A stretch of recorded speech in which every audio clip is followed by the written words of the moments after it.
വയനാട് മുണ്ടക്കൈ ഉരുൾപൊട്ടൽ ദുരന്തത്തിൽ തിരിച്ചറിയാത്ത 22 ശരീരഭാഗങ്ങൾ അല്പസമയത്തിനകം സംസ്കരിക്കും. ഹാരിസൺ മലയാളം ലിമിറ്റഡ് പ്ലാന്റേഷനിലെ സ്ഥലത്താണ് സംസ്കാര ചടങ്ങുകൾ നടക്കുന്നത്.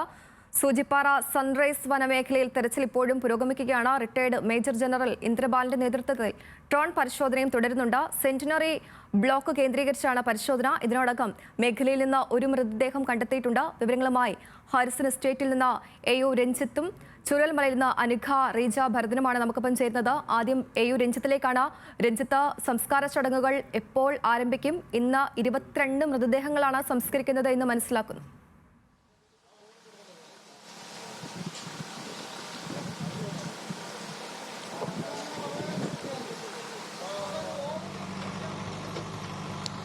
നയന, അത്യന്തം വേദനാജനകമായ ഒരു സാഹചര്യമാണ് ഇവിടെ നിലനിൽക്കുന്നത്. ഇപ്പോൾ നമുക്ക് കാണാം 22 ശരീരഭാഗങ്ങൾ, മൃതദേഹങ്ങളല്ല, 22 ശരീരഭാഗങ്ങളും 2 മൃതദേഹങ്ങളും വഹിച്ചുകൊണ്ടുള്ള ആംബുലൻസ് ഇപ്പോൾ ഇവിടെ പുത്തുമലയിലേക്ക് എത്തിക്കഴിഞ്ഞിരിക്കുകയാണ്. ഇവിടെ നിന്ന് അല്പസമയത്തിനകം മൃതദേഹത്തിൻ്റെ ഭാഗങ്ങൾ ഇവിടേക്ക്, നമ്മളിപ്പോൾ കാണുന്ന പന്തലിലേക്കാണ് മൃതദേഹങ്ങൾ വോളണ്ടിയർമാർ ഏറ്റുവാങ്ങി ഈ ടേബിളിൽ വയ്ക്കും. അതിനുശേഷം പോലീസിൻ്റെ ഗാർഡ് ഓഫ് ഓണറുണ്ട്. ഗാർഡ് ഓഫ് ഓണറിന് ശേഷം സർവ്വമത പ്രാർത്ഥന, അതിനുശേഷമാകും മറ്റ് സംസ്ഥാന സർക്കാരിൻ്റെ അന്തിമോപചാരം അർപ്പിച്ച ശേഷമാണ് സംസ്കാര ചടങ്ങുകളിലേക്ക് കടക്കുക. നമ്മളിപ്പോൾ ഇവിടെ ദൃശ്യങ്ങളിൽ കാണാം. ഇപ്പോൾ ഇത്തരത്തിൽ ശരീരഭാഗങ്ങൾ അല്ലെങ്കിൽ മൃതദേഹങ്ങൾ ഇറക്കുന്നതിന് വേണ്ടി സന്നദ്ധ പ്രവർത്തകർ തയ്യാറായി നിൽക്കുന്ന ഒരു കാഴ്ചയാണ് നമുക്ക് ഇപ്പോൾ കാണാൻ സാധിക്കുന്നത്.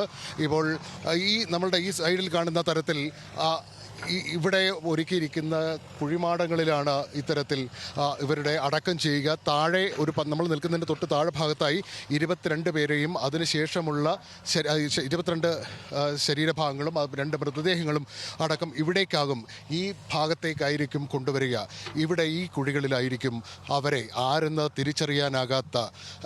എന്തെന്ന് തിരിച്ചറിയാനാകാത്ത ശരീരഭാഗങ്ങളെല്ലാം 5 ശരീരഭാഗങ്ങൾ ഒരുമിച്ച് ഒരു ഉദ്യോഗസ്ഥൻ നേതൃത്വത്തിൽ ഏറ്റെടുക്കുകയും 5 ഭാഗങ്ങൾ ഒരുമിച്ച് കൊണ്ടുവന്ന് അത് 5 ഭാഗങ്ങളായി ഈ കുഴിമാടങ്ങളിൽ സംസ്കരിക്കുകയും ചെയ്യുന്നത്. ഇപ്പോൾ ഏതായാലും മൃതദേഹങ്ങൾ തിരിച്ചറിയാനാകാത്ത ഈ ഉരുൾപൊട്ടലിൽ, ചുരൽമല ഉരുൾപൊട്ടലിൽ തിരിച്ചറിയാനാകാതെ മണ്ണിനടിയിലും പാറക്കല്ലുകൾക്കിടയിലും ഞെരിഞ്ഞമർന്ന ശരീരഭാഗങ്ങൾ ചിന്നിച്ചിതറിയവരുടെ ശരീരഭാഗങ്ങൾ ഇവിടേക്ക് DNA പരിശോധനയ്ക്ക് ശേഷം എത്തിച്ചിരിക്കുകയാണ്. ഇപ്പോൾ നമ്മളിവിടെ കാണുന്ന തരത്തിൽ ഈ ഇന്നലെ ശരീരഭാഗങ്ങൾ മറവ് ചെയ്ത ഭാഗമാണ് ഇവിടെ കാണുന്നത്. ഇവിടെ ആ DNA നമ്പർ, അവരുടെ DNA പരിശോധന നടത്തിയ DNA നമ്പർ ഈ കല്ലുകളിൽ കുറിച്ചിട്ടുണ്ട്. അത് പിന്നീട് എപ്പോഴെങ്കിലും ആവശ്യം വരികയാണെങ്കിൽ, ആരെങ്കിലും ഇത്തരത്തിൽ DNA പരിശോധനാ ഫലവുമായി എത്തുകയാണെങ്കിൽ അവർക്ക് ഇത് നോക്കി പരിശോധന നടത്താം. ഒപ്പം തന്നെ ചെറിയ പ്ലാസ്റ്റിക് കുപ്പികളിൽ ഈ DNA പരിശോധനാ നമ്പർ അവർ കുഴിച്ചിടുകയും ചെയ്യും. അത്തരത്തിൽ ആണ് ഇപ്പോൾ ക്രമീകരണങ്ങൾ നടക്കുന്നത്. ഏതായാലും വലിയ ഒരു വേദനാജനകമായ സാഹചര്യം. ഇത്തരത്തിൽ നിരന്നു നിൽക്കുന്ന ആംബുലൻസുകളിൽ നിന്നും ശരീരഭാഗങ്ങളും മൃതദേഹങ്ങളും എന്ത് എന്നറിയാത്ത മൃതദേഹങ്ങൾ ഇങ്ങനെ ഇറക്കുന്ന കാഴ്ചയാണ് നമുക്ക് കാണാൻ സാധിക്കുന്നത്. ഇപ്പോൾ ആ ടേബിളിലേക്ക് നമുക്കിപ്പോൾ കാണാം, ശരീരഭാഗം കൊണ്ടുവന്ന് ഇറക്കുകയാണ്.